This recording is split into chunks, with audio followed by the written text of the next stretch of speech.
21st century का ये पहला beyond visual range BVR high tech युद्ध था, जिसमें दोनों देशों के जहाज, दोनों देशों के मिसाइल्स, दोनों देशों के ड्रोन्स बॉर्डर के अपनी साइड रह के एक दूसरे पे वार कर रहे थे। हिला के रख दिया भारतवर्ष ने पाकिस्तान को इस 3 days ऑफ फाइटिंग के अंदर। लेकिन बड़ी हैरत की बात है साहब, फॉर सम स्ट्रेंज रीजन जो मेरे को समझ के बाहर है, हम अपने स्केल, जो हमारी विक्ट्री है, जो हमारी विजय हुई है, उसका स्केल और पैमाना अभी तक दुनिया से छुपाने की कोशिश कर रहे हैं। ऑफिशियली हमने नहीं बताया कि हमने पाकिस्तान के 14 जहाज मार गिराए। तो क्या बोले एयर चीफ और नेवल चीफ, मरा दिया मुनीर, मरा दिया तैने। एयरफोर्स चीफ ने कहा कि मैं कभी, मेरी एयरफोर्स इतनी जो है अनरेडी नहीं थी। मेरे F-16 आधे उनकी अपग्रेडेशन हो रही है, खोल के रखे हुए हैं, अपग्रेडेशन कर रहे हैं सॉफ्टवेयर वगैरह का। अमेरिका ने 300-400 मिलियन डॉलर दिए थे इनके अपग्रेड के। डोनाल्ड ट्रंप ने भी दिए थे आने के बाद, पहले चाचा बाइडन दे चुके थे। भारत की सरकार है, मोदी जी थे सऊदी अरेबिया में, जैसे ही पता चला पहलगाम के हत्याकांड के बारे में, वो उसी दिन वापस आ गए और रात को आते ही वो हमारी जो नेशनल सिक्योरिटी काउंसिल की मीटिंग हुई और फिर उन्होंने एक whole of the government approach जो है वो ऐलान कर जग जाहिर कर दिया कि हम डिप्लोमेटिक प्रेशर डालेंगे। बहुत सारी जो है डिप्लोमेटिक कार्रवाइयाँ की गई पाकिस्तान के खिलाफ, अपने एम्बेसडर्स वगैरह बुला लिए गए इत्यादि। इकोनॉमिक वॉरफेयर, ठीक है, कि इंडस वाटर ट्रीटी अबेंस में रखी गई है। याद रहे 1965 के युद्ध में, 71 के युद्ध में, कारगिल के युद्ध में हमने कभी इस ट्रीटी को नहीं छेड़ा था। ये बुरी तरह पाकिस्तान के फेवर में थी। जो पानी हमारा सब बहे जा रहा था, जो उनको ऑथराइज था ट्रीटी के तहत, उससे ज्यादा पानी जा रहा। एयरफोर्स फर्स्ट रिस्पॉन्डर बनी इस युद्ध में। नॉर्मली आर्मी पहले भिड़ंत शुरू होती है, बाद में एयरफोर्स आती है और फिर बाद में नेवी आती थी। लेकिन इस बार तो एयरफोर्स फर्स्ट रिस्पॉन्डर बन गई। और क्या फ़र्क था 2016 और 2019? 2016 में हमने, आर्मी ने, स्पेशल फोर्सेस ने सर्जिकल स्ट्राइक 3-4 किलोमीटर अंदर घुस के करी थी, 40 मार के आ गए थे। लेकिन गहरे जंगलों में टारगेट चुनी थी जहाँ कोई आबादी नहीं। 2019 में केवल हमारी air force, single service operation, air force ने मैसेज दिया 10 फार नो फर्दर। वो स्ट्रेटेजिक मैसेजिंग थी। अब बात थी डेटरेंस की। अब स्ट्रेटेजिक मैसेजिंग से काम नहीं चलना, डेटरेंस हमको इम्पोज करनी थी कि पाकिस्तान 10 बार सोचे। हमारे DGMO ने हॉटलाइन पे पाकिस्तान के DGMO को बता दिया, उसको जाहिर कर दिया कि हम यहाँ पे ऑफ रैम्प दे रहे हैं, हमने केवल टेरर टारगेट्स हिट करी। अगर आप बाज आ जाओ तो हम यहीं ख़त्म करने को तैयार हैं, लेकिन अगर बाज नहीं आओगे तो जहाँ तक जाना चाहते हो हम ले जाएंगे। हमारी directorate general of air staff inspection, DG ASI जो है, एयर स्टाफ इंस्पेक्शन, वो रेडार ट्रैक देती है। आपके रेडार ट्रैक की फिल्म बन जाती है कि साहब आपने कब टारगेट पिक करी, कब आपने मिसाइल फायर किया, कब वो टारगेट रेडार स्क्रीन से ब्लिप गायब हो गई। ये प्रूफ पॉजिटिव होता है। दूसरा प्रूफ पॉजिटिव होता है कि आप ज़रा परखच्चे दिखाओ उस जहाज़ के, कहाँ गिरा। वो गिरा, वो कहते हैं इंडिया के अंदर, तो तुम कहाँ से बकवास कर रहे हो? नहीं, हमने उनके सोशल मीडिया पे देखा। अरे सोशल मीडिया पे नकली इमेजेस उन्होंने खुद डाली और बोल रहे साहब, you know, I mean it was very reminiscent of Mungeri Lal के हसीन सपने। अरे मैक्सार सैटेलाइट है ना, सिविलियन, वो दिखा रहा है पाकिस्तान की एयरफोर्स, एयर बेसिस के क्या परखच्चे उड़े हैं। वो दिखा रहा है टेररिस्ट कैंपों का क्या हाल हुआ है। ठीक है साहब, बिफोर आफ्टर इमेजेस दिखा रहा, तुम दिखाओ ना, अगर किया है तो दिखाओ ना। और देखिए साहब, प्लीज लड़ाई की हालत समझिए। सवाल एयर बैटल का नहीं था, सवाल था कि भारत की एयरफोर्स ने हमला किया था पाकिस्तान के टेरर कैंप्स और इंफ्रास्ट्रक्चर पे और 9 की 9 टारगेट निस्तनाबूत कर दी थी। वो थी मेन बैटल 7 मई की। और परखच्चे उड़े हुए हैं साहब। 90% से ज़्यादा वर शॉट डाउन। इतना बड़ा PR disaster for the Turkish equipment. By the way, Erdogan के बेटे की ड्रोन फैक्ट्री है और खूब पैसे कमाए उसने पाकिस्तान को ये घटिया बेकार ड्रोन बेच के, जिनमें से एक अपनी टारगेट नहीं पहुंच सका। जो 10% आए जान बचा के वापस आ गए। ठीक है, 8 तारीख को ये पाकिस्तान ने किया। पाकिस्तान इतना डर गया, मार जब पड़ने लगी तो उसने खुद ही न्यूक्लियर बॉम्ब अंडरग्राउंड एक्सप्लोजन फोड़े, ताकि भैया दुनिया, अमेरिका देखो हम ये बता रहे हैं कि हम वार्निंग दे रहे हैं कि मत करो। पाकिस्तान ने खुद ऐसा नहीं बोला, किसी और ने नहीं बोला, तो ये तो हुआ नहीं। दूसरा जो हुआ है वो है एक्सप्लेनेशन कि ये मनगढ़ंत कहानी अमेरिका ने छोड़ी लड़ाई बंद कराने के लिए। इतनी बड़ी मनगढ़ंत कहानी, क्या भारत बेवकूफ़ है? क्या हमारे सैटेलाइट नहीं है कि हम नहीं देख सकते? तो रह गया सिर्फ वन एक्सप्लोजन कि हमारी एयरफोर्स ने ना कहते हुए भी, हालांकि उन्होंने इनकार किया है इससे, which is understandable, totally understandable, लेकिन हमारी एयरफोर्स ने एंट्रेंस और एग्जिट हिट किया, ना सिर्फ किराना हिल्स में, also in the Chagai hills nuclear weapon storage site. साहिबान, 10 मई को ऑप सिंदूर का पॉज बटन दबा दिया गया। तब से the guns have fallen silent. लगता है शांति आ गई है। कब तक चलेगी ये तो पाकिस्तान के ऊपर मुनस्सर है कि कब वो फिर चुलबुली की हिम्मत जुटा सकते हैं। 1971 की जंग के बाद दक्षिण एशिया में ये सबसे भीषण संग्राम रहा है। चला तो केवल 96 घंटे, लेकिन इसने दुनिया का जो सैनिक इतिहास है उसमें फेरबदल कर दिया है। 21st सेंचुरी का ये पहला beyond visual range BVR high tech युद्ध था, जिसमें दोनों देशों के जहाज, दोनों देशों के मिसाइल्स, दोनों देशों के ड्रोन्स बॉर्डर के अपनी साइड रह के एक दूसरे पे वार कर रहे थे। हिला के रख दिया भारतवर्ष ने पाकिस्तान को इस 3 डेज ऑफ फाइटिंग के अंदर। लेकिन बड़ी हैरत की बात है साहब, फॉर सम स्ट्रेंज रीज़न जो मेरे को समझ के बाहर है, हम अपने स्केल, जो हमारी विक्ट्री है, जो हमारी विजय हुई है, उसका स्केल और पैमाना अभी तक दुनिया से छुपाने की कोशिश कर रहे हैं। ऑफिशियली हमने नहीं बताया कि हमने पाकिस्तान के 14 जहाज मार गिराए, ठीक है, ज़मीन पे और आसमान में, और उनके 9 टेरर कैंप ध्वस्त कर दिए, उनके 12 में से 11 एयर बेसिस के पर खच्चे उड़ा दिए, उनके HQ-9 उड़ा दिए, उनके रडार उड़ा दिए, उनके जो है न्यूक्लियर वेपन स्टोरेज साइट्स को हिट किया है, उन टनल्स की एंट्रेंस को। ये बड़ी भारी उपलब्धि है साहब, हम क्यों इस पे शर्मा रहे हैं, ये मेरी समझ के बाहर है। क्योंकि अभी तक हमने खुल के नहीं बताया दुनिया को। अब फॉरेन एक्सपर्ट्स कह रहे हैं कि हाँ, पाकिस्तान के अच्छी मार लगी है, और हमारी चुप्पी का फ़ायदा उठा के पाकिस्तान जो है वो दुनिया को डींग हाँक रहा है कि हम जीत गए, हम जीत गए, जब वो जानते हैं अपने ज़ख्म चाट रहे हैं आज के दिन। कब तक वो चाटेंगे, कब तक निजात मिलेगी दक्षिण एशिया को अगली जंग से, ये तो वक्त ही बताएगा। लेकिन अब समय आ गया है इस ऑपरेशन सिंदूर की एक इन डेप्थ समीक्षा करने का, समझने का कि आखिर हुआ क्या।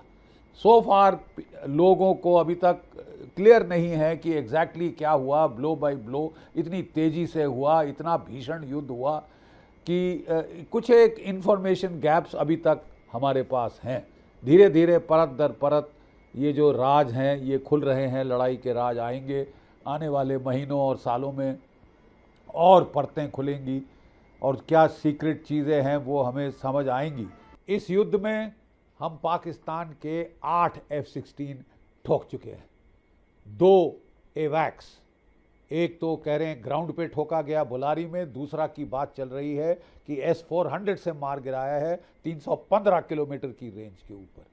2 मिराज जहाज़ गिराए हैं, और एक जो है आपका IL-78 रिफ्यूलर ठोक दिया है, एक C-130 ट्रांसपोर्ट एयरक्राफ्ट ठोक दिया है, और दो जो mobile air control command post हैं तुर्की से जो आए थे ट्रेलर माउंटेड, वो ठोक दिए हैं। इनके 4 रडार ठोक दिए हैं, चीन के बने, अमेरिका के बने। इनके 12 में से 11 एयरफील्ड्स को पुट डाउन कर दिया था। इनके तो न्यूक्लियर स्टोरेज साइट भी हिट किए थे। इससे ज़्यादा अचीवमेंट क्या हो सकती है मैं बखान नहीं कर सकता। हमको तो टॉम करना चाहिए था रूफ टॉप से ये, लेकिन अच्छा है कि हम प्रूफ लेके लोगों को बोल रहे हैं और शनै शनै ये आएगा। लेकिन क्यों हम इत पे इतना शाई फील कर रहे हैं मेरी समझ में नहीं आता। ये शानदार जीत रही है। तो आइए let's take it step by step. पहले तो हम ज़रा इसके सामरिक परिप्रेक्ष्य की थोड़ी एनालिसिस करें। देखिए 1998 में दोनों भारत और पाकिस्तान जो है वो आउटराइट न्यूक्लियर पावर्स बन गए थे। तब तक जो हमारी डेटरेंस थी वो रिसेस थी। दोनों के पास न्यूक्लियर हथियार थे, लेकिन प्रत्यक्ष एक्सपेरिमेंट करके दुनिया को टेस्ट करके नहीं दिखाए थे। तो शक्ति सीरीज ऑफ एक्सप्लोजन में 1998 में हमने दुनिया को दिखा दिया कि हम भारत भी परमाणु शक्ति है और पाकिस्तान भी परमाणु शक्ति बन गया चीन की आउटराइट मदद से। उनका जो बॉम्ब है वो तो चाइनीज़ बॉम्ब है, खैर वो दूसरी बात है, लेकिन न्यूक्लियर डेटरेंस आ गई। अब पाकिस्तान की तो बाँछें खिल गई उसके जनरल परवेज़ मुशर्रफ की। उसने कहा I have got India where I wanted. ठीक है साहब, उसका जो है ये इसको बोलते हैं stability instability paradox. Stability nuclear level पे, न्यूक्लियर दर्जे पे leads to instability at the other end of the spectrum. अगर आप इसको एक स्पेक्ट्रम के तौर पे देखें, ठीक है, तो हाई एंड पे है न्यूक्लियर वॉर, बीच में है कन्वेंशनल या पारंपरिक युद्ध, और लो एंड पे है जिसको बोलते हैं प्रॉक्सी वॉर या टेररिज्म। राइट। पाकिस्तान की सोच थी कि अब जब हम न्यूक्लियर दर्जे पे बराबरी हासिल कर चुके हैं, भारत हिम्मत नहीं करेगा कन्वेंशनल युद्ध छेड़ने की, प्रत्यक्ष युद्ध छेड़ने की, क्योंकि हम उसको न्यूक कर देंगे साहब, न्यूक की धमकी देंगे, डर जाएगा, पसीने छूट आएंगे ठंडे, और वो कुछ नहीं करेंगे। और साहब हैरत की बात है कि बहुत हद तक पाकिस्तान के जर्नैल ठीक थे। भारतवर्ष में एक तबके ने इतना रौला पाया, इतना डराया सरकारों को कि हाय हाय nuclear bomb nuclear bomb nuclear bomb. ज़्यादातर तो इसमें अमेरिकनों का हाथ था डराने में आपको कि न्यूक्लियर युद्ध हो जाएगा। अरे कैसे हो जाएगा साहब, डेटरेंस है, तुम करोगे तुमको 10 नहीं पड़ेंगे। और हमारे न्यूक्लियर वेपन्स आपके न्यूक्लियर वेपन से कहीं ज़्यादा जो है ताकतवर है। आपके तो सब किलोटन है, 1.5 पौए 2 पौए के, हमारे 10 किलोटन 50 किलोटन और ज़्यादा। ठीक है, एक शहर एक उड़ा देगा आपका, और शहर कितने हैं तुम्हारे पास। राइट। सो कहने की बात यह है कि कोई 25 साल पाकिस्तान ने हमारा अच्छा खासा बेवकूफ़ बनाया कि न्यूक्लियर डेटरेंस आ गई है, तुम चाहे ज़्यादा ताकत हो, तुम्हारी फ़ौजें हमसे ज़्यादा ताकतवर हो, वो कुछ नहीं कर सकती, ना आर्मी ना नेवी ना एयरफोर्स, क्योंकि इतना भी करोगे तो हम साहब न्यूक्लियर 1.5 पौए का चला देंगे। बकवास। कारगिल 3 महीने युद्ध चला, कितने बॉम्ब दिल्ली पे गिरे। अरे साहब रशिया यूक्रेन का आप एग्जाम्पल देख लीजिए, 5800 के करीब रशिया के पास वॉरेड हैं, 3.5 साल से युद्ध चला आ रहा है, एक भी इस्तेमाल हुआ है। जबकि अमेरिका के पास, फ्रांस के पास, ब्रिटेन के पास, सबके पास न्यूक्लियर बॉम्ब है, एक चलाओ आपको मिल जाएंगे वापस। तो ऐसे में कोई rational Sen actor nuclear bomb इस्तेमाल नहीं करता। अगर आप अपने आप को डरा डरा के मराना चाहें तो आपकी गलती है, आपकी बेवकूफ़ी है। सबसे अच्छी बात इस युद्ध में ये हुई है कि पाकिस्तान की nuclear bluff has been called. India has created the space for a conventional conflict between the ends of nuclear deterrence and sub conventional conflict. हमने स्पेस क्रिएट कर दिया है, हाईटेक वॉर वेज करी है on the Pakistani heartland. POK में नहीं साहब, कहीं दूर दराज के इलाके में नहीं, पाकिस्तान के हार्टलैंड में पाकिस्तान की तमाम एयरफील्ड हिट करके हमने वो स्पेस क्रिएट किया है फॉर अ कन्वेंशनल वॉर। और अब पाकिस्तान की गीदड़ भभकी नहीं चलेगी। तो ये तो है स्ट्रेटेजिक पर्सपेक्टिव, सामरिक पर्सपेक्टिव इस वॉर के ऊपर। तो आइए ज़रा देखें ऑपरेशन जो सिंदूर है इसका आगाज़ कैसे हुआ। मैं समझता हूँ इसका एक आर्किटेक्ट है ये पूरे तमाशे का, general Asim Munir, now field marshal या सही मानों में फेल्ड मार्शल आसिम मुनीर। ये शख्स होली सोली रिस्पॉन्सिबल है इस युद्ध के लिए और जो कुछ भी नुकसान पाकिस्तान का हुआ है इस युद्ध में। ठीक है साहब, ये चाहता था अपनी एक्सटेंशन। एक एक्सटेंशन तो जब इसने इमरान खान को दफा किया, जेल में डाला, तो सबसे ले ली कि मेरा टेन्योर, सारे चीफ्स का टेन्योर 5 साल का हो जाए ताकि किसी और चीफ को आपत्ति ना हो, हम सब बांट के मिल बांट के खाएं। पाकिस्तान की एयरफोर्स, नेवी, आर्मी सब चीफ्स 5 साल टेन्योर हो गया। मतलब इसको नवंबर 2025 इस साल रिटायर होना था, 27 तक तो ये खींच ही लिया था। बट ये दिल मांगे मोर, ये दिल मांगे मोर, ही वांटेड मोर। सो अब इसने अपने आप को ना सिर्फ टेन्योर की एक्सटेंशन ली है, field marshal theoretically serves for life, कभी रिटायर नहीं होता एक फील्ड मार्शल। तो इसने तो साहब टंटा ही खत्म कर दिया है रिटायरमेंट का, क्योंकि कोई भी पाकिस्तानी जर्नैल जब चीफ बनता है वो ही thinks he is God's gift to mankind, वो कभी रिटायर नहीं होना चाहता। ठीक है साहब, वो चिपक जाता है कुर्सी को या कुर्सी चिपक जाती है, that is for the world to जज। लेकिन ये हुआ है और आसिम मुनीर ने अपनी एक्सटेंशन की हवस के लिए दक्षिण एशिया को न्यूक्लियर युद्ध के मुहाने तक ढकेल दिया। This man deserves to be behind bars. तो कैसे शुरुआत हुई साहब ये सब तमाशे की? इसने अप्रैल के महीने में साहब घोड़े पे चढ़कर एक जो है स्पीच दी थी, जो ओवरसीज पाकिस्तानीज हैं, civilisational war with India, Samuel Huntington's clash of Hindu and Muslim civilisation. ये दो तो साथ रह नहीं सकते, बकवास। ये दो साथ रह रहे हैं 75 साल से, तो आज़ादी के बाद। उसके पहले कब से थे इकट्ठे मिलके लड़ी 1857 की गदर अंग्रेज़ों के बरखिलाफ।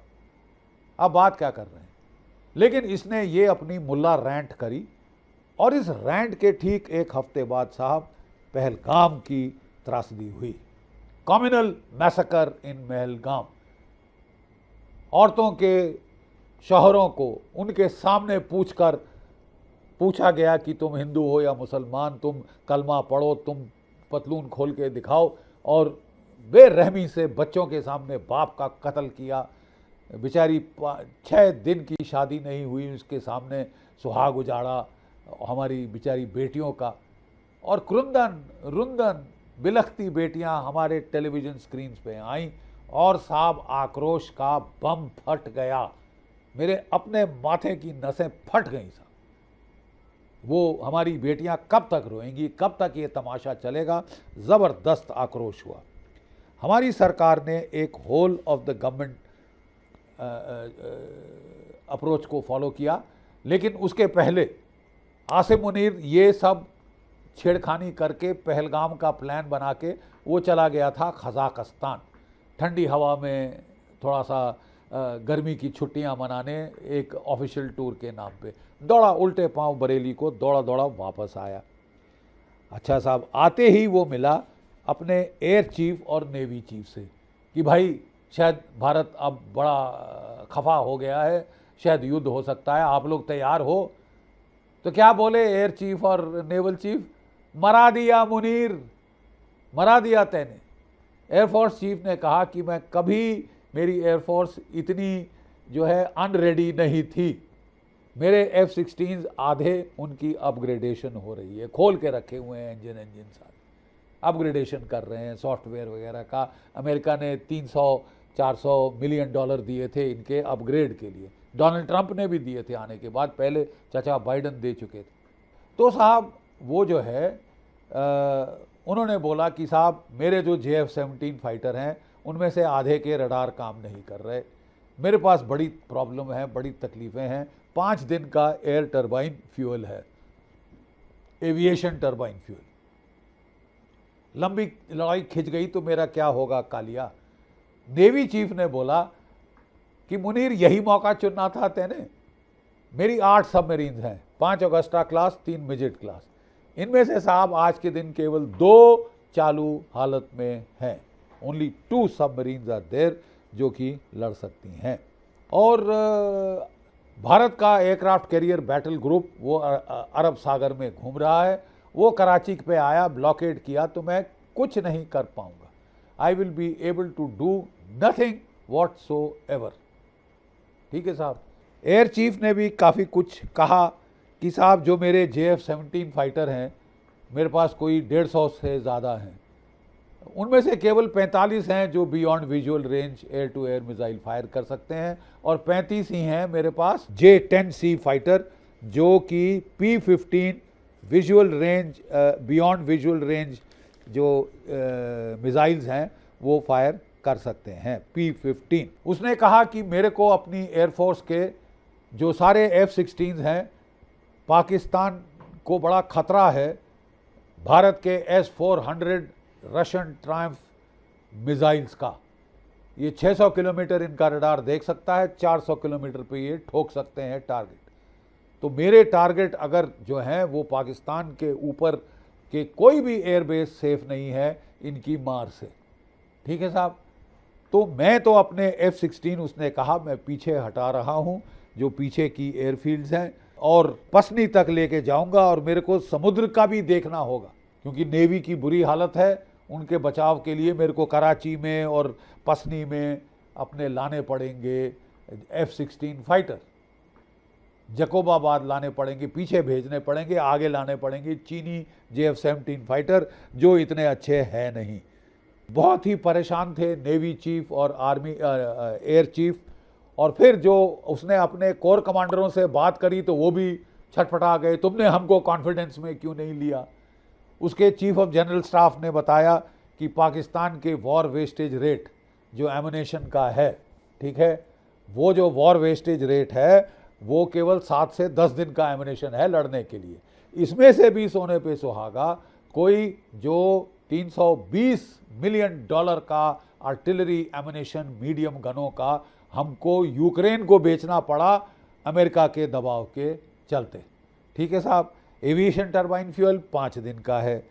ठीक है। कोई सर्ज कैपेसिटी नहीं है हमारे पास अपने वेपन्स की प्रोडक्शन बढ़ाने के लिए। एमुनेशन की थोड़ी बहुत बढ़ा सकते हैं, वेपन्स तो बिल्कुल नहीं करते। हमारे फॉरेन एक्सचेंज रिजर्व डाउन है टू 10 बिलियन। अब साहब जो भारत की सरकार है, मोदी जी थे सऊदी अरेबिया में, जैसे ही पता चला पहलगाम के हत्याकांड के बारे में वो उसी दिन वापस आ गए, और रात को आते ही हमारी जो नेशनल सिक्योरिटी काउंसिल की मीटिंग हुई, और फिर उन्होंने एक whole of the government approach जो है वो ऐलान कर दिया, जग जाहिर कर दिया कि हम डिप्लोमेटिक प्रेशर डालेंगे।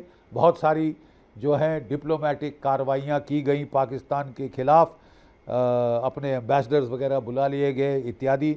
इकोनॉमिक वॉरफेयर, ठीक है, कि इंडस वाटर ट्रीटी अबेंस में रखी गई है। याद रहे 1965 के युद्ध में, 71 के युद्ध में, कारगिल के युद्ध में हमने कभी इस ट्रीटी को नहीं छेड़ा था। ये बुरी तरह पाकिस्तान के फेवर में थी। जो पानी हमारा सब बहे जा रहा था, जो उनको ऑथराइज था ट्रीटी के तहत, उससे ज़्यादा पानी जा रहा था। तो अब हमने इस ट्रीटी को होल्ड पे लगा दिया है, इन अबेंस, एब्रोगेट नहीं किया है, it has been held in abeyance. और हम जो है कार्रवाई शुरू कर दी है कि जो पानी हमारा था वो तो कम से कम पाकिस्तान नहीं जाएगा। और अब पाकिस्तान बूंद बूंद को तड़पेगा, छटपटाएगा, और छटपटाहट दिखनी शुरू हो गई है। तीसरा हमने कहा कि हम काइनेटिक मिलिट्री प्रेशर भी डालेंगे। So diplomatic pressure, economic pressure, kinetic pressure, हम तीनों डालने की हमारी सरकार ने ऐलान कर दिया। अब जो दोनों देशों की मिलिट्री पावर का समीकरण देखना समझना थोड़ा ज़रूरी है। भारत की एयरफोर्स में कोई 2000 से ज़्यादा प्लेन्स हैं, जिसमें से कोई 600 प्लस जो हैं हमारे जेट फाइटर्स हैं। और इन जेट फाइटर्स में हमारे पास Su-30 MKIs हैं, रूसी ओरिजिन के जो हमारे देश में असेंबल होते हैं। हमारे पास 36 रफाल फाइटर्स हैं, हमारे पास जो है मिग 29 हैं, तेजस फाइटर्स हैं, जैगुआर्स हैं और मिराज 2000 हैं, और apart from some legacy MiG 21। ठीक है, ये तो हमारी एयरफोर्स की ताकत है।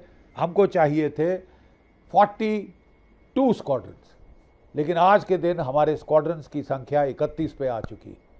लेकिन खुशी की बात यह है कि हमने टेक्नोलॉजिकल सुपीरियॉरिटी गेन कर ली अपने एयर डिफेंस एनवायरनमेंट जो हमने लेयर्ड एयर डिफेंस क्रिएट किया, S-400s, जिनकी बात मैं बाद में करूंगा, MR-SAMs और आपके आकाश मिसाइल्स, और फिर जो आपका क्लोज इन डिफेंस है, V-SHORADs वगैरह, बाद में आगे तफसील में बात करेंगे उनकी।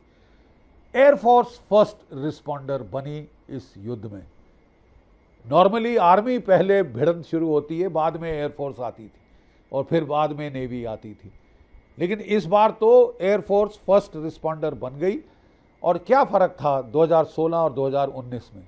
2016 में हमने आर्मी ने, स्पेशल फोर्सेस ने सर्जिकल स्ट्राइक 3-4 किलोमीटर अंदर घुस के करी थी, 40 मार के आ गए थे, लेकिन गहरे जंगलों में टारगेट चुनी थी जहां कोई आबादी नहीं थी। 2019 में केवल हमारी air force, single service operation, air force ने मैसेज दिया 10 फार नो फर्दर। वो स्ट्रेटेजिक मैसेजिंग थी। अब बात थी डेटरेंस की। अब स्ट्रेटेजिक मैसेजिंग से काम नहीं चलना था, डेटरेंस हमको इम्पोज करनी थी कि पाकिस्तान 10 बार सोचे ऐसा करने के लिए। तो साहब हमने जो है वो टारगेट करे पाकिस्तान के 9 टेरर हेडक्वार्टर्स और कैंप्स, 5 पाकिस्तान ऑक्यूपाइड कश्मीर में, मुजफ्फराबाद, बाग, कोटली, गुलपुर, भिम्बर और चक अमरू, और बाकी 4 हार्टलैंड ऑफ पाकिस्तान में, भावलपुर, मरकज़े सुभान अल्लाह, हेडक्वार्टर्स जैश ए मोहम्मद, मुरीद के, मरकज़े तैयबा, हेडक्वार्टर लश्कर तैयबा, और सियालकोट में हेडक्वार्टर्स हिजबुल मुजाहिदीन। इनकी ईंट से ईंट बजा दी गई, ज़मींदोज़ कर दिया। हमारे जो फाइटर्स थे उन्होंने जो 24 क्रूज मिसाइल लॉन्च किए थे, जिसमें रफाल के फायर्ड स्कैल्प क्रूज मिसाइल्स थे, जिसको कि स्टॉर्म शैडो भी कहा जाता है, और 300 किलोमीटर की रेंज है जिसकी। और हमारे पास जो हैमर ग्लाइड बॉम्ब थे, रफाल से ये फायर किए। हमारे Su-31s ने ब्रह्मोस मिसाइल्स फायर किए। ठीक है, और पाकिस्तान के 9 टेररिस्ट कैंपों का पर खच्चे उड़ा दिए। आप देख सकते हैं तस्वीर, यह है तस्वीर भावलपुर के जैश ए मोहम्मद के हेडक्वार्टर की। ठीक है, जहाँ पे कितने सारे हाईजैकिंग प्लान की गई थी, वो हमारी इंडियन एयरक्राफ्ट की 813 IC-813 वगैरह वगैरह, और पठानकोट का प्लानिंग सब यहाँ किया था, पर खच्चे उड़ गए हैं। आप खुद देख लीजिए, ईंट से ईंट बजा दी गई है, मिट्टी में मिला दिए गए हैं, जमींदोज हो गए हैं। आप मुरीद के का हेडक्वार्टर भी देख सकते हैं, उसका क्या बुरा हाल हुआ है, किस तरह उसके परखच्चे उड़ा दिए गए हैं। मरकज़े सुभान अल्लाह, मरकज़े तैयबा, ये दोनों को तो मिट्टी में मिला दिया गया है। मरकज़े सुभान अल्लाह के बारे में बताऊं, $10 मिलियन दिए थे ओसामा बिन लादेन ने इस टेरर यूनिवर्सिटी को बनाने के लिए, जो अभी तक चालू थी, टेररिस्ट ट्रेन कर रही थी, एक्सप्लोजिव फोड़ने सिखा रही थी, कलाशनिकोव्स चलानी सिखा रहे थे। ये टेरर यूनिवर्सिटी, इसको जमींदोज कर दिया गया। 7 मई को भारत ने आगाज किया, 9 के 9 टेरर कैंपों के हेडक्वार्टरों के ट्रेनिंग एरियाज के परखच्चे उड़ा दिए। अगर हमने कुछ दिन पहले वार किया होता तो यहाँ बहुत सारे टेररिस्ट और मिलते, कोई 10-20 हज़ार टेररिस्ट इसमें तकरीबन थे शुरू के, जो सब पाकिस्तान ने भगाए पीछे फैला दिया, औरतों के साथ मिला दिया, बुरके पहना दिए वगैरह वगैरह। लेकिन भारत ने बखूबी से अपनी टारगेट हिट करी, और उसी हिट करने के बाद हमारे DGMO ने हॉटलाइन पे पाकिस्तान के DGMO को बता दिया, उसको जाहिर कर दिया कि हम यहाँ पे ऑफ रैम्प दे रहे हैं, हमने केवल टेरर टारगेट्स हिट करी हैं। अगर आप बाज आ जाओ तो हम यहीं ख़त्म करने को तैयार हैं, लेकिन अगर बाज नहीं आओगे तो जहाँ तक जाना चाहते हो हम ले जाएंगे। पाकिस्तान ने उसी दिन जो है बड़ी तगड़ी, उसके जो पाकिस्तान के ISPR ने एक इंटर सर्विसेज हेडक्वार्टर्स के बुला के वहाँ पे ब्रीफिंग दी।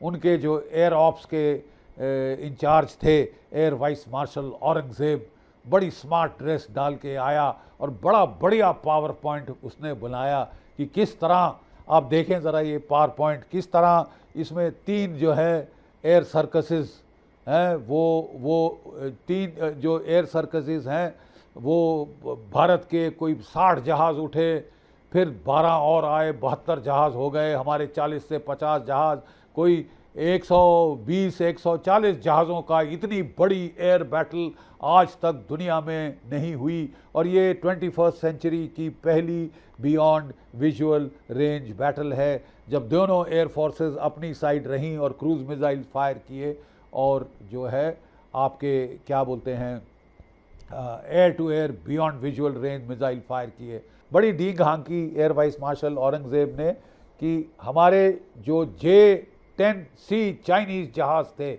कोई 30 ये फाइटर हैं, 3 स्क्वाड्रन हमारे पास, उनमें हमने PL-15 beyond visual range missile लगाया था। PL-15E की रेंज 145 किलोमीटर है और वो हमारे मीटियोर की रेंज से बाहर रह के उसने क्या कहते हैं हाहाकार मचा दिया इंडियन एयरफोर्स में। बकवास, सब मन गढ़ंत कहानियाँ, कोई प्रूफ उसने नहीं दिखाया। देखिए नॉर्मली जब समीक्षा की जाती है एयर बैटल्स की, तो जो कि हमारी directorate general of air staff inspection DG ASI जो है एयर स्टाफ इंस्पेक्शन, वो रेडार ट्रैक्स देती है। आपके रेडार ट्रैक की फिल्म बन जाती है कि साहब आपने कब टारगेट पिक करी, कब आपने मिसाइल फायर किया, कब वो टारगेट रेडार स्क्रीन से ब्लिप गायब हो गया। ये प्रूफ पॉजिटिव होता है। दूसरा प्रूफ पॉजिटिव होता है कि आप ज़रा परखच्चे दिखाओ उस जहाज़ के, कहाँ गिरा। वो गिरा, वो कहते हैं इंडिया के अंदर, तो तुम कहाँ से बकवास कर रहे हो। नहीं, हमने उनके सोशल मीडिया पे देखा। अरे सोशल मीडिया पे नकली इमेजेस इन्होंने खुद डाली और बोल रहे साहब you know, I mean it was very reminiscent of Mungeri Lal के हसीन सपने। ठीक है, ये एक एयर बैटल दर्शाना चाहता था। ये कह रहा था कि साहब हमको चीन ने भारत की हर एक एयरक्राफ्ट का इलेक्ट्रॉनिक सिग्नेचर दे दिया था, रफाल का, Su-30 का, मिराज का, इत्यादि इत्यादि, और हमारे पास पूरी लाइब्रेरी थी। तो जैसे ही भारत के जहाज़ उठे, हमारी एयरफोर्स उठी, बड़ी भारी BVR battle of the 21st century, first BVR battle हुई, और जिसमें हमने वो 5 या 6 जहाज़ों को गिराने की बात कर रहा था। कारकस कुछ नहीं, एयर सैटेलाइट की फ़ोटो दिखा दो, ज़ीरो। अरे मैक्सार सैटेलाइट है ना सिविलियन, वो दिखा रहा है पाकिस्तान की एयरफोर्स एयर बेसिस के क्या परखच्चे उड़े, वो दिखा रहा है टेररिस्ट कैंपों का क्या हाल हुआ है। ठीक है साहब, बिफोर आफ्टर इमेजेस दिखा रहा, तुम दिखाओ ना, अगर किया है तो दिखाओ ना। और देखिए साहब, प्लीज़ लड़ाई की हालत समझिए। सवाल एयर बैटल का नहीं था, सवाल था कि भारत की एयरफोर्स ने हमला किया था पाकिस्तान के टेरर कैंप्स और इंफ्रास्ट्रक्चर पे, और 9 की 9 टारगेट्स निस्तनाबूत कर दी थी। वो थी मेन बैटल 7 मई की। ये नहीं कि एयर बैटल का ड्रामा आप करके ध्यान भटकाओ, ये करो वो करो। और एयर बैटल में पहले तो हम लोग चुप रहे, मुस्कराती रही हमारी एयरफोर्स, फिर धीरे से उन्होंने बता दिया कि हमने सबसे आगे भेजे थे पायलटलेस ड्रोन्स, यानी डमी एयरक्राफ्ट, जिनमें इलेक्ट्रॉनिक पेलोड था, जो इलेक्ट्रॉनिक सिग्नेचर जाहिर करता था रफाल के, Su-31 के, MiG-29 के। ठीक है, इनको पकड़ के इन्होंने बड़े मिसाइल फायर किया। अगर कुछ गिराया है तो केवल हमारे पायलटलेस ड्रोन एयरक्राफ्ट गिराए हैं, शायद 1 या 2 हमारे जहाज़ों को क्षति हुई है, वो इतनी बड़ी लड़ाई में तो हो ही जाती है, कोई बड़ी बात नहीं। वो भी अभी कंफर्मेशन नहीं आया है, हमारी एयरफोर्स कंफर्म करेगी वो दोनों साइड के लॉसेस। वो बिल्कुल मेटिकुलसली जा रहे हैं, डेटा कलेक्ट कर रहे हैं, डेटा के साथ ही मुंह खोलेंगे। राइट, सबसे बड़ी जो हैरत अंदेज बात थी कि पाकिस्तान ने ये बकवास नैरेटिव चलाया, बड़ी सेक्सी जार्गन का इस्तेमाल किया उसने कि मल्टी डोमेन ऑपरेशन हमारा नया फिलॉसफी ऑफ लाइफ है, और क्या कहते हैं, हमने सेंटर ऑफ ग्रेविटी चुनी, रफाल फाइटर्स की, इनको नाश कर देंगे वगैरह वगैरह। मुंगेरी लाल के हसीन सपने, मैं फिर दोहराता हूँ, आपने साहब कुछ नहीं किया है, कुछ नहीं कर पाए हैं आप केवल हाँक रहे हैं। और आपने स्पिन डॉक्टरिंग करके ये छुपा दिया कि आपके 9 टेरर कैंप उड़ गए थे, आप एक को नहीं बचा पाए। पाकिस्तान के लोग पूछ रहे हैं कि साहब कैसे भारत की एयरफोर्स के मिसाइल आए, ठोक दिए 9 के 9 कैंप, चले गए वापस बगैर खरोच, तो ये हो क्या रहा है। और जब हमने फायर किया, उनका एक ब्लॉगर यूट्यूब पे बोल रहा था कि 24 भारत ने मिसाइल फायर किए, 9 टेररिस्ट कैंप धुएं में उड़ गए, ठीक है, परखच्चे उड़ गए, ईंट से ईंट बजा दी। हमने फायर किया, भारत का खरोंच नहीं आई। 90% हमारे ड्रोन शूट डाउन हो गए, 100% मिसाइल शूट डाउन हो गए, और सारे पंजाब से लेकर गुजरात तक बिखरे पड़े हैं आपके littered your debris of their missiles, debris of rockets, debris of P-15, और एक P-15E तो साहब सोने पे सुहागा, बिल्कुल साबुत हमारे हाथ लग गया है। पूरी दुनिया के दे रही, हमको दे दो भाई, हमको भी दिखा दो कि चाइनीज़ टेक्नोलॉजी है क्या। जलूस बन गया है चीन की टेक्नोलॉजी का। पहले तो बड़ा खुश हो रहे थे, पाकिस्तान के नैरेटिव को लेकर नाच रहे थे, इनकी क्या कहते हैं स्टॉक्स एंड शेयर्स ऊपर जा रही थी। लेकिन जब धीरे धीरे परत दर परत असलियत खुली है, आज इनकी स्टॉक मार्केट गिर रही है शार्पली। चेंगदू कॉरपोरेशन की, एविक कॉरपोरेशन की, जो ये सारे जहाज़ और मिसाइल वगैरह बनाते हैं, सब के सब बेकार साबित हुए। पाकिस्तान अब इनके रडार नहीं खरीद रहा, पाकिस्तान अब इनकी तोपें नहीं खरीद रहा, क्योंकि तोपों के बैरल फट गए जो सीज फायर लाइन पे फायर कर रही थी। बहुत इनका जो डिजास्टर हुआ है, PR disaster, public relation disaster for Chinese and Turkish arms and equipment. आखिरी सवाल मेरा, एयर वाइस मार्शल औरंगजेब, अगर आपके कहने के मुताबिक आपने पहला दिन इतना अच्छा किया, what happened to your air force on day 2, day 3? क्यों आप अपने 12 में से 11 एयर बेसिस को नहीं बचा पाए? क्यों वो ठुक गए हैं सारे के सारे? ठीक है, क्यों आप अपने 4 रडार नहीं बचा पाए? क्यों आपने मोबाइल एयर कंट्रोल प्लेटफॉर्म्स थे उनको नहीं बचा पाए? आप अपने एवैक नहीं बचा पाए, ठीक है, रिफ्यूलर एयर टू एयर नहीं बचा पाए। इतने प्रेशस एसेट्स आपके उड़ा दिए गए। और एक हमको सैटेलाइट इमेज दिखाइए जो नुकसान आपने भारत के एयर बेसिस या मिलिट्री इंस्टॉलेशन पे किया हो। एक show us the proof, otherwise shut up. आपका झूठ पकड़ा गया है। धीरे धीरे परत दर परत जो सच है वो सामने आ रहा है और आएगा। 8 मई पाकिस्तान ने हमारी 15 एयर बेसिस और मिलिट्री टारगेट पर पलटवार किया। किनसे साहब? तुर्की की ड्रोन से। कोई 350 से 400 ड्रोन उन्होंने चलाए।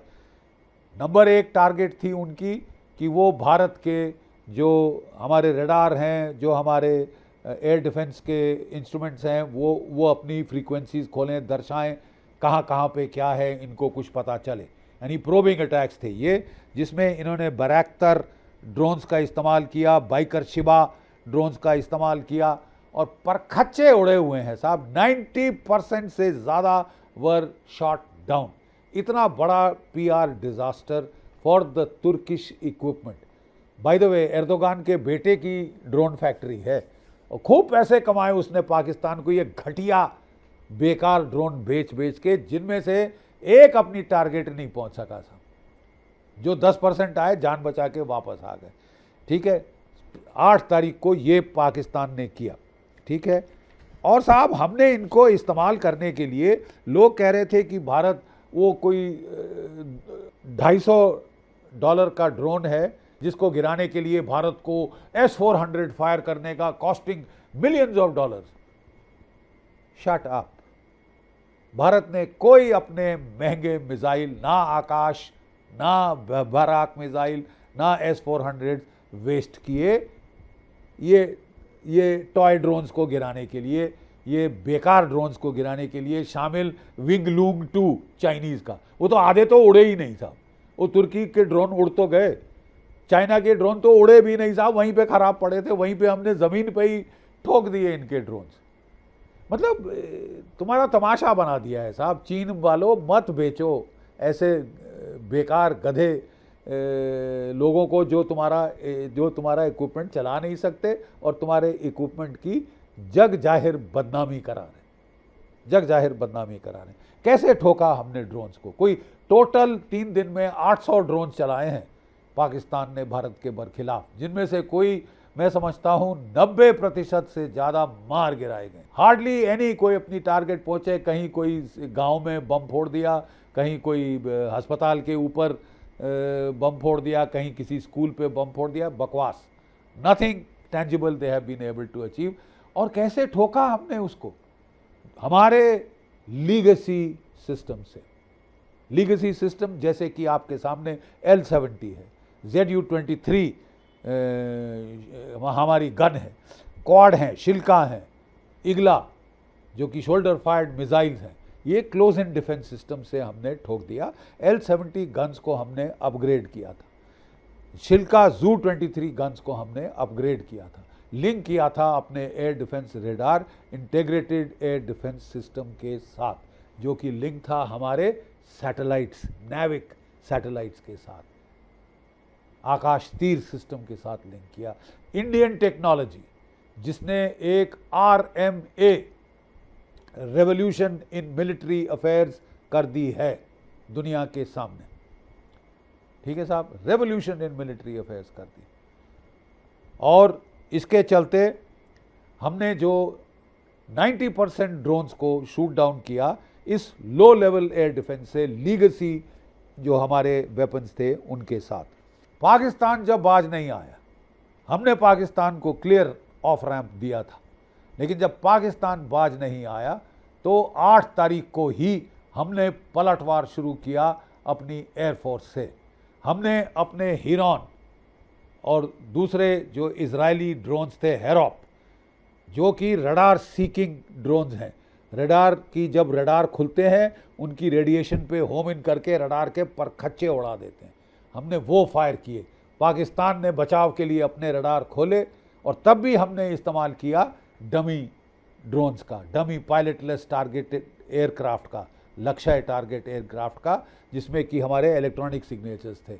उन समझा हिंदुस्तान की एयरफोर्स आ रही है, अपने ड्रोन्स के मुंह खोले, चोंच खोली और उसके अंदर पड़ा हॉरप और ये जो हमारे इजरायली कामाकाजी ड्रोन्स, 4 रडार उड़ा दिए। लाहौर का रडार उड़ा दिया, सियालकोट पसरूर का रडार उड़ा दिया, डाउन साउथ पसनी का रडार उड़ा दिया।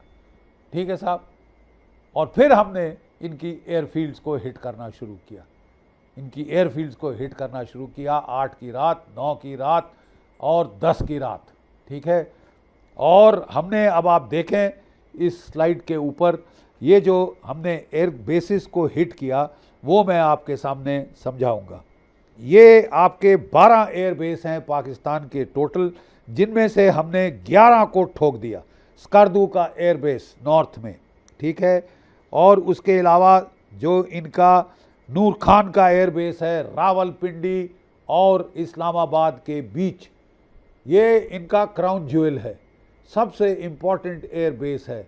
इनकी राजधानी के पास, जनरल हेडक्वार्टर्स के पास, स्ट्रेटेजिक प्लान्स डिवीज़न यहीं इसी के पास है, जो कि इनके न्यूक्लियर टारगेटिंग का काम करती है। उसके भी हमने परखच्चे उड़ा दिए। यहाँ पे 2 जो मोबाइल एयर कंट्रोल इनके ट्रेलर्स थे, एयर कंट्रोल इक्विपमेंट जो तुर्की से आया था टॉप ऑफ द लाइन, दोनों के दोनों हमने परखच्चे उड़ा दिए। ठीक है। इनका हमने जो है कमांड पोस्ट वहाँ पे हिट किए हैं, जो कि एयर बैटल को कंट्रोल करते हैं। ठीक है।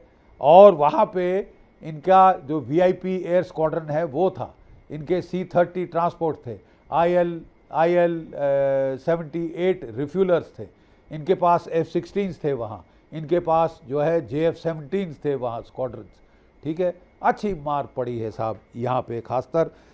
और उसके बाद हमने जो सरगोदा का एयरबेस, इनका अगला क्राउन ज्वेल है, उसको भी हमने ठोका, ठीक है।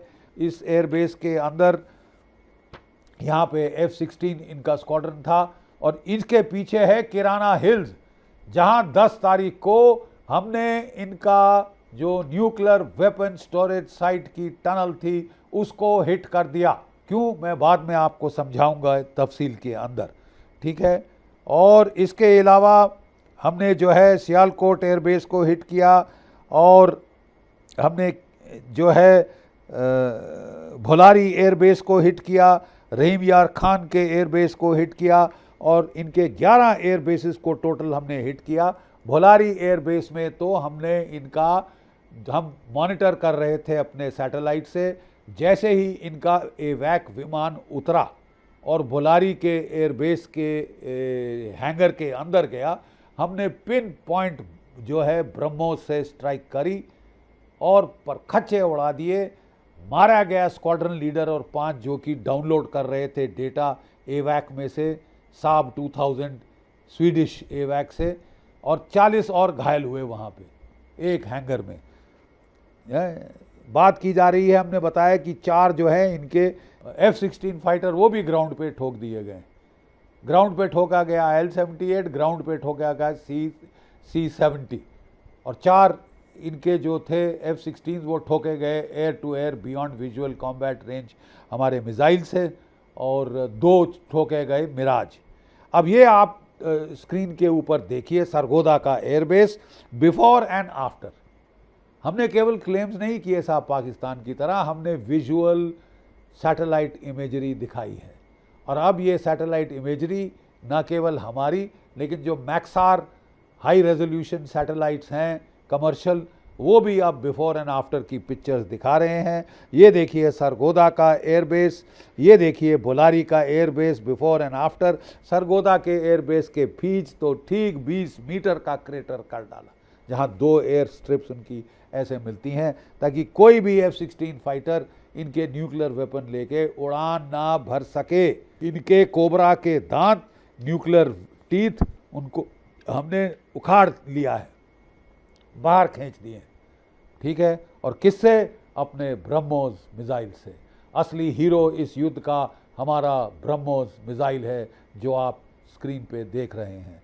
BrahMos cruise missile, supersonic cruise missile, जिसे कोई एयर डिफेंस इंटरसेप्ट नहीं कर सकता, जो कि 300 से 400 केजी का एक्सप्लोजिव लेके 400 किलोमीटर दूर मार कर सकता है। और अब हम इसकी क्षमता बढ़ा के 800 से 900 किलोमीटर कर सकते हैं। ये हमारी ग्राउंड आर्मी की रेजिमेंट्स, ब्रह्मोस रेजिमेंट्स फायर कर सकती हैं। ये हमारे Su-30 उनको भी हमने कन्फिगर कर लिया है, क्योंकि सोर्स कोड हमारे पास था ये ब्रह्मोस ले जाने के लिए। हमने फ्रांस से सोर्स कोड मांगा था रफाल्स का, ताकि उन पे भी हम ब्रह्मोस चढ़ाएं, आकाश मिसाइल चढ़ाएं जिनकी रेंज ज़्यादा लंबी है मीटियोर से, लेकिन अफसोस वो माने नहीं और हम इससे और भी डैमेज कर पाते नहीं तो पाकिस्तान को। सबसे तगड़ी एयर टारगेट आपके सामने प्रत्यक्ष प्रमाण, किराना हिल्स, पाकिस्तान की न्यूक्लियर वेपन स्टोरेज साइट, ठीक है, न्यूक्लियर वेपन स्टोरेज साइट किराना हिल्स। 6 से 7 टनल्स हैं वहाँ पे जिनमें इनके न्यूक्लियर वॉरहेड स्टोर्ड है, ठीक है। तो जहाँ जो एंट्रेंस की टनल है, टनल एंट्रेंस है, हमने वहाँ पे ब्रह्मोस से ठोका। और एक नहीं, वहाँ तो हमने कोई टोटल हमने 15 ब्रह्मोस फायर किए हैं, तो 4 तो लगातार उसी टारगेट के आसपास हमने ठोके थे, ताकि जो एंट्रेंस है, एग्जिट है, वो बंद हो जाए। अब साहब कहा जा रहा है कि वहाँ रेडियोलॉजिकल कुक ऑफ हो गया है। इसी जब BrahMos 3 times the speed of sound पे जाता है, when it hits it is 16 Mach. उसका काइनेटिक इम्पैक्ट ही इतना होता है कि साहब बहुत गहरा अंदर चले जाएगा, गहरा अंदर जाके फटेगा तो लगता है कि कोई न्यूक्लियर कुक ऑफ हुआ है। अब आपके सामने हम किराना हिल्स पे जो एक्सप्लोजन हुआ है, जो पाकिस्तान के वीडियोस पे आ रहा है, पाकिस्तान के वीडियो आ रहा है, किराना को हिट कर दिया, बोल भी रहा है बंदा बैकग्राउंड में, कोई शक हो किसी को, और जियो लोकेट किया है, ये जियो लोकेटेड टू किराना हिल्स। ठीक है, भारत ने ये टारगेट हिट की है। और अगले दिन जैसा कि आप जानते हैं, अमेरिका का जो कि उनकी एनर्जी डिपार्टमेंट का न्यूक्लियर रेडिएशन वार्निंग वाला जो बीच क्राफ्ट था B350, वो उड़ा चगाई हिल्स पे, किराना हिल्स के ऊपर और नूर खान पे आके रेडिएशन चेक करता हुआ। रिश्तर स्केल पे 4.1 और 5.7 के झटके, भूकंप के झटके महसूस किए गए। मतलब जो चीज़ फटी वो इतनी जोर की फटी थी कि या तो ये, अब साहब इस पे बड़ी बहुत बहुत बहुत अटकलें लगाई जा रही कि हुआ क्या, what are the possible matrix of option. एक मैट्रिक्स ऑफ ऑप्शन है कि पाकिस्तान इतना डर गया, मार जब पड़ने लगी तो उसने खुद ही न्यूक्लियर बॉम्ब अंडरग्राउंड एक्सप्लोजन फोड़े, ताकि भैया दुनिया, अमेरिका देखो हम ये बता रहे हैं कि हम वार्निंग दे रहे हैं कि मत करो। पाकिस्तान ने खुद ऐसा नहीं बोला, किसी और ने नहीं बोला, तो ये तो हुआ नहीं है। दूसरा जो हुआ है वो है एक्सप्लेनेशन कि ये मनगढ़ंत कहानी अमेरिका ने छोड़ी लड़ाई बंद कराने के लिए। इतनी बड़ी मनगढ़ंत कहानी, क्या भारत बेवकूफ़ है, क्या हमारे सैटेलाइट्स नहीं है कि हम नहीं देख सकते? तो रह गया सिर्फ वन एक्सप्लोजन कि हमारी एयरफोर्स ने ना कहते हुए भी, हालांकि उन्होंने इनकार किया है इससे, which is understandable, totally understandable, लेकिन हमारी एयरफोर्स ने एंट्रेंस और एग्जिट हिट किया, ना सिर्फ किराना हिल्स में, also in the Chagai hills nuclear weapon storage site. जो किराना हिल्स में उनकी जो मिसाइल रेजिमेंट्स जो फायर करती हैं न्यूक्लियर वॉरहेड्स, वो वहाँ पे थी। उनके वॉरहेड जब हमने जो है बर्बाद कर दिए, जबकि उन्होंने टैक्टिकल न्यूक्लियर मिसाइल्स दिल्ली की तरफ फायर किए थे। आगे बढ़ के मैं समझाऊंगा तफसील में, ठीक है, आगे बढ़ के मैं समझाऊंगा तफसील में। और ये जो है ये ज़बरदस्त नुकसान हुआ है। It is a great achievement. Israel और अमेरिका ये लोग बातें करते रहे हैं कि हम ईरान के न्यूक्लियर कैपेसिटी को डिफैंग करना चाहते हैं, डिस्ट्रॉय करना चाहते हैं, अभी तक नहीं कर पाए। भारत ने पाकिस्तान को डिफैंग करके दिखा दिया है। It is a great spectacular achievement. कोई भी देश प्राउड हो सकता है ऐसी ज़बरदस्त उपलब्धि के साथ, अचीवमेंट के साथ। हम ज़्यादा बात नहीं कर रहे, बट इसका मतलब ये नहीं कि ये हुआ नहीं। जैसा कि मैंने बताया, हमने ड्रोन से पलटवार किया, cruise missiles, scalp, BrahMos, hammer, इनसे पलटवार किया। और हमारे ड्रोन्स जिसमें कि मुख्तलिफ हैं, बेंगलोर में बना हुआ स्काई स्ट्राइका, ये भी हमारे नेविगेशन सिस्टम्स के साथ मदद लेके, जिस तरह यूक्रेन मॉस्को तक हिट कर रहा है अपने ड्रोन से, हमारे ड्रोन ने जाके पूरे पाकिस्तान में कोई ऐसी जगह नहीं छोड़ी जहां इनकी पहुंच ना हो पाए। और हमारे हॉरॉप ये ड्रोन्स हैं जो कि कामाकाजी ड्रोन्स हैं, जबकि दुश्मन रडार खोलता है तो वो रेडिएशन पे होम इन कर जाते हैं और रडार को डिस्ट्रॉय करके ही छोड़ते हैं। ये दो ड्रोन्स हमारे बहुत कामयाब सिद्ध हुए हैं।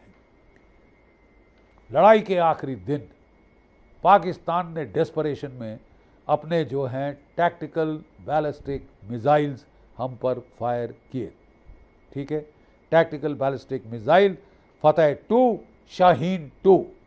जो शाहीन 2 है ये 750 किलोग्राम का पेलोड ले जा सकता है। मतलब कि ये न्यूक्लियर और कन्वेंशनल वॉरहेड दोनों कैरी कर सकता है। इसे फायर किया गया था नई दिल्ली की तरफ। कोई तरीका नहीं था भारत के पास ये भांपने का कि पेलोड न्यूक्लियर है या कन्वेंशनल है। कोई वार्निंग किसी तीसरी कंट्री के थ्रू पाकिस्तान ने नहीं दी।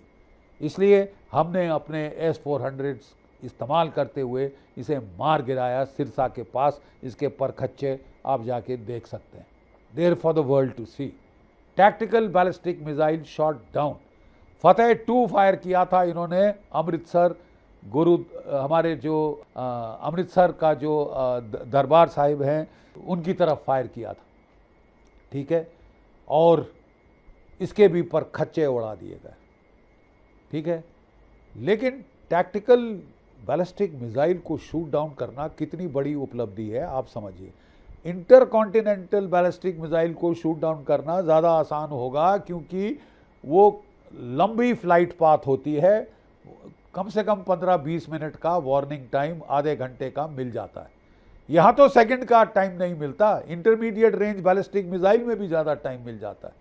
लेकिन भारत ने तो टैक्टिकल बैलिस्टिक मिसाइल को शूट डाउन करके दिखाया है। जो भी टैक्टिकल बैलिस्टिक मिसाइल पाकिस्तान ने फायर किया, it has not work, it has been shot down. आप समझते हैं इसका इम्प्लीकेशन क्या है? पाकिस्तान के न्यूक्लियर बॉम्ब जो हैं, अगर वो माउंट करके ला रहा है अपने टैक्टिकल बैलिस्टिक मिसाइल या IRBMs पे, कोई हमारी डिफेंसिव शील्ड को पार नहीं कर पाएगा। Get that right. भारत का आयरन डोम 100% सक्सेसफुल साबित हुआ है, लीक प्रूफ। दूसरा तरीका क्या है आपके पास? By aircraft toss bombing. इसके लिए आपने F-16 मॉडिफाई किए थे और मिराज मॉडिफाई किए थे, ठीक है। और ये जो दोनों मॉडिफाई किए हैं आपने न्यूक्लियर बॉम्बिंग के लिए, ये थे सरगोदा में, जकोबाबाद में। वहाँ तो हमने रनवे ही क्रेटर कर दी, और जो चगाई हिल्स में था न्यूक्लियर वॉरहेड स्टॉक पाइल, उसको ठोक दिया, उसकी एंट्रेंस ठोक दी। Have you understood what India has been able to achieve? Pakistan's nuclear deterrence cannot deter anymore. In a war scenario, we can go full scale and Pakistan की nuclear गीदड़ भभकी, जैसे कि हमारे प्रधानमंत्री जी ने कह दिया है, अब बेकार सिद्ध हो गई है। It has become useless. हम आपको और कुछ दिखाते हैं। इनके हाथफ 1 to 8 मिसाइल्स हैं पाकिस्तान के, ठीक है। ये हाथफ 2 आप देख रहे हैं, गजनवी 290 किलोमीटर रेंज है। हाथफ 4 यानी शाहीन 1 700 किलोमीटर रेंज है। शाहीन 2 हमने आपको दिखाया था। बाबर क्रूज मिसाइल है 700 किलोमीटर रेंज का। ये ज़्यादातर इस्तेमाल करना चाहते हैं हमारी नेवी के बरखिलाफ। और M11 मिसाइल हैं, जिसको ये फतेह कह रहे हैं, ये 300 किलोमीटर की रेंज के हैं। ये करिश्मा हुआ कैसे? ये करिश्मा हुआ हमारे navigation by Indian constellation of satellites. हमारे 11 सैटेलाइट्स हमने आकाश में भेजे हैं, जो कि लो अर्थ ऑर्बिट में हैं, जो कि जियो स्टेशनरी अर्थ ऑर्बिट में है, और जो कि जियो सिंक्रोनस अर्थ ऑर्बिट में है। भारतवर्ष की सीमाओं, समुद्र और लैंड की 3000 किलोमीटर 4000 किलोमीटर चारों तरफ का इलाका ये कवर कर रही हैं। ये अमेरिका के GPS जैसी हैं, लेकिन उससे ज़्यादा एक्यूरेट। ये रशिया के ग्लोनास GPS जैसी हैं, लेकिन उससे ज़्यादा एक्यूरेट। ये चीन के बिदाऊ GPS जैसी हैं, उससे ज़्यादा एक्यूरेट। ज़्यादा एक्यूरेट क्यों? क्योंकि ये पूरे ग्लोब को कवर नहीं कर रही है, केवल भारत और उसके आसपास के इलाके को कवर कर रहे हैं। देखिए, जो एक्यूरेसी में जो कि क्षति आती है, वो आती है बिकॉज अर्थ का कर्वेचर है। इसीलिए ग्रीनलैंड आपको अफ्रीका से बड़ा दिखता है नक्शे पे, जबकि असलियत में उसका 1/4 नहीं, लेकिन वो बड़ा दिखता है बिकॉज अगर आप 3D मैप को 2D में कन्वर्ट करें तो वो डिस्टॉर्शन आती है। हमारा जो नाविक है ये केवल भारत और उसकी सीमाओं के आसपास देखता है, तो इसमें जो एक्यूरेसी है साहब, 1 metre circular error of probability for defensive and offensive operation. Please समझिए, भारत ने जो ठोका है वो इन नेविक कॉन्स्टलेशन ऑफ सैटेलाइट्स की वजह में ठोका है। हमारे ऑफेंसिव और डिफेंसिव ऑपरेशंस दोनों 1 metre circular error of probability पे हिट कर सकते हैं। एक टैंक 3 मीटर का होता है, आप एक सिंगल टैंक, एक सिंगल इन्फेंट्री कॉम्बैट व्हीकल को हिट कर सकते हैं, एक तोप को हिट कर सकते हैं, ट्रक को हिट कर सकते हैं। आप समझे साहब एक्यूरेसी। और अगर आप डिफेंस में हैं तो आप एक एक जहाज, एक एक ड्रोन, एक एक रॉकेट को हिट कर सकते हैं। ये आयरन डोम के बराबरी, if not better than the iron dome, ये हमने बना दिया। आयरन डोम तो केवल जो कि मोटर और रॉकेट्स को देखता, हमारा तो इंटीग्रेटेड डिफेंस सिस्टम है, लेयर्ड, जैसा इजराइल का भी है। उनके भी जो है अमेरिकन थार्ड पेट्रियट वगैरह और अपने ग्रीन पाइन वगैरह रडार्स हैं उनके भी, और ग्रीन एरो शारो उनके पास भी ये पूरा लेयर डिफेंस है। तो हमारे पास भी लेयर डिफेंस है जिसके बारे में मैं आपको आगे बताऊंगा। तो आइए बात करें भारत के layered air defence, integrated air defence system की, जो कि आर्टिफिशियल इंटेलिजेंस से हमने आर्मी, नेवी, एयरफोर्स तीनों के एसेट्स को एक ही ग्रिड में हमने उनको उनको उनको सीमलेसली वीव इन कर दिया है। ये एआई का बड़ा करिश्मा है। लोग चैटबॉट और चैट जीपीटी की बातें कर रहे हैं, उससे ज़्यादा बड़ा करिश्मा ये है जो कि हमारे वैज्ञानिकों ने करके दिखाया है। अपनी आकाश तीर integrated air defence system environment जो क्रिएट किया गया है, जिसमें हम आप देखें स्क्रीन पे ये जो S-400 मिसाइल्स हैं, इनको ट्रायम्फ बोलते हैं रूसी भाषा में, और इनके पास जो रडार है वो 600 किलोमीटर यानी भारत से अफगानिस्तान तक देख सकता है। ठीक है, पाकिस्तान तो पूरा कवर करता है। ये 400 मीटर तक दुश्मन के जहाज़ों को, 380-390 किलोमीटर तक दुश्मन के जहाज़ों को ठोक सकता है। यानी भारत में बैठे ये पाकिस्तान के आखिरी एयरबेस से जो भी जहाज़ उड़ें उनको मार गिरा सकता है। और कहा जा रहा है कि इस लड़ाई में 315 किलोमीटर पर इसने पाकिस्तान की एक एवैक को ठोक दिया है। अब हम ऑफिशियल कॉन्फर्मेशन की इंतज़ार कर रहे हैं। मुझे समझ नहीं आ रहा हम क्यों इतना शर्मा रहे हैं अपना ग्रैंड सक्सेस दुनिया को बखान करने से। It is a success unprecedented and of Indian technology. So ये जो हमारी एयर डिफेंस ग्रिड है, इंटेग्रेटेड एयर डिफेंस एनवायरनमेंट है, इसमें लॉन्गेस्ट रेंज है S-400। ठीक है, ट्रायम्फ बैलिस्टिक मिसाइल जिसे हम सुदर्शन चक्र कहते हैं। उसके बाद आते हैं मीडियम रेंज सैम्स बराक 8। ये हम इजराइल के साथ मिलके जॉइंटली प्रोड्यूस कर रहे हैं। 80 किलोमीटर तक की रेंज है, 100 से 80 किलोमीटर का गैप ये कवर करता है। और याद रहे S-400 सिस्टम में भी 4 किस्म के मिसाइल हैं जो कि 300 से लेकर 40 किलोमीटर तक का गैप कवर करते हैं। ठीक है, उसके अलावा फिर हमारे मीडियम रेंज सैम्स हैं बराक 8। फिर आते हैं हमारे आकाश जो कि 40 से 60 किलोमीटर की रेंज में, इसकी एक्यूरेसी आप जानते हैं, अगर सिंगल मिसाइल फायर करें तो हिट प्रोबेबिलिटी 88% है, और अगर साल्वो फायर की जाए यानी 3 या 4 फायर करें तो हिट प्रोबेबिलिटी 90% आ जाती है, क्योंकि इसका फ्रैगमेंटेशन वॉरहेड है। केवल वो काइनेटिक स्लैम नहीं करता, काइनेटिक वो फ्रैगमेंटेशन हो जाती है और उसके टुकड़े भी आपको हिट कर सकते हैं अगर एक हिट ना कर पाया। थोड़ा सा चूक भी गया टारगेट से, टारगेट फिर भी बर्बाद होके रहेगी। और फिर हमारे पास टैक्टिकल रेंज में स्पाइडर इजराइल के सरफेस टू एयर मिसाइल्स हैं। ये तो हमारा क्लोज इन डिफेंस है। और क्लोज इन डिफेंस के लिए मैं आपको समझाया कि ड्रोन्स के लिए हम इनको इस्तेमाल नहीं करते। We don't waste these millions of dollars worth के मिसाइल्स ऑन $250 का ड्रोन। यही लोग कह रहे थे कि साहब भारत क्यों वेस्ट कर रहा है। हम कोई वेस्ट नहीं कर रहे साहब, एमुनेशन ड्रोन से भी सस्ता है।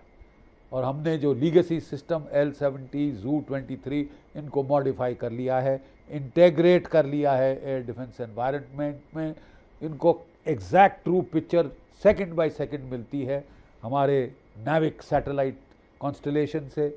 हमारे एयर डिफेंस को हमारे ऑफेंसिव जो कि टारगेटिंग करनी है, ब्रह्मोस की, स्पाइस की, सब 1 मीटर की एक्यूरेसी पे हम ठोक रहे हैं, ठोक दिए हैं। कोई एरिया पाकिस्तान में सेफ नहीं है इनसे। साथ ही साथ साहब पाकिस्तान ने फायर खोला लाइन ऑफ कंट्रोल पे।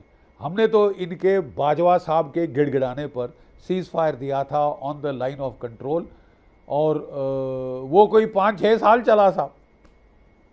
क्यों हम इतने उदार हो गए मुझे समझ नहीं आया। जब पाकिस्तान इन्फिल्ट्रेशन कर रहा है, टेररिस्ट भेज रहा है, हथियार असला भेज रहा है लाइन ऑफ कंट्रोल के पार, हमें क्या ज़रूरत थी ये सीज फायर एक्सेप्ट करने का। लेकिन हमने किया साहब।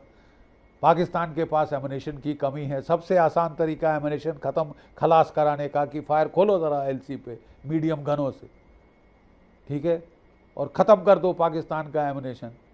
या तो ख़त्म करेगा या मार खाएगा, पिटेगा, और फिर पिटा है साहब। इन्होंने साहब चीन से लाई थी ट्रक माउंटेड गन्स, है कि हम भी भारत की मीडियम गन्स की, एटैक्स की, बोफोर्स की, धनुष की बराबरी करेंगे, ठीक है। वो चीनी गनों के बैरल फट गए साहब, ऐसे मेटलर्जी बहुत खराब, तमाशा बन गया उन गन्स का। और ऐसी ही मार पड़ी है लाइन ऑफ कंट्रोल पे। हमारी मीडियम जो कि एटैक्स गन है, हमारे जो स्मर्च मल्टी बैरल रॉकेट लॉन्चर है जो आप इस पिक्चर में देख रहे हैं, जो कि पिनाका रॉकेट लॉन्चर है जो आप इस पिक्चर में देख रहे हैं, जो कि बोफोर तोपे हैं जो आप पिक्चर में देख रहे हैं, ये सब से हमने इनके ज़बरदस्त मार पड़ी है। ये कोई इन्होंने 17 हमारे सिविलियन मारे, एक गुरुद्वारा ठोका लाइन ऑफ कंट्रोल पे, मार बेचारों ने, गुरुद्वारे में ग्रंथी मारा गया। ये तो हरमंदिर साहब को नुकसान पहुंचाना चाहते थे, पाकिस्तान का चलता, और कह रहे थे कि भारत खुद मार रहा है।